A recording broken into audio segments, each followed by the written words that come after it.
এখানে ভিড়টা শুধু একবার দেখো, বাপরে বাপ। সপ্তমীর দিন ফার্স্টেই আমরা চলে গেলাম রাজডাঙ্গা উদয়ন সঙ্গে। ভেতরটা কিছুটা এরকম ছিল, এখানে কিন্তু ভিআইপিদের জন্য আলাদা লাইন ছিল। এ দেখো এখানে কিন্তু ছিল আটার দুর্গা। তো যাই হোক, ভেতরটা কিছুটা এরকম ছিল, আর ঠাকুরটা কিন্তু খুবই সুন্দর ছিল। এছাড়া এখানে ভিড় কিন্তু মোটামুটি ভালোই ছিল, কিন্তু খুব একটা টাইম লাগছিল না।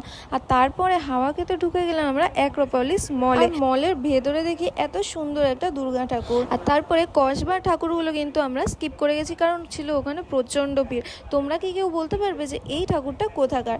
যাই হোক, ঠাকুরটা কিন্তু খুবই সুন্দর ছিল। আর তারপরে কিন্তু আমরা এই ঠাকুরটা দেখতে আসলাম। আর তোমরা শুধু দেখো এখানে কতটা ভিড়। এটা হলো ত্রিধারা, আর ভেতরটা কিন্তু কিছুটা এরকম। এবারে থিমটা ছিল আঘরিদের ওপর, আর এখানে কিন্তু প্রচণ্ড ভিড় ছিল। কে যে কার ঘাড়ের ওপর উঠে যাচ্ছে কেউ বুঝতেই পারছে না। তো যাই হোক, এখানে কিছুটা ঠেলাগুতো খাওয়ার পর আমরা বেরিয়ে পড়লাম এখান থেকে। বাড়ি যাওয়ার পথে এই প্যান্ডেলটা চোখে পড়লো, তাই এটা দেখে চলে গেলাম বাড়িতে।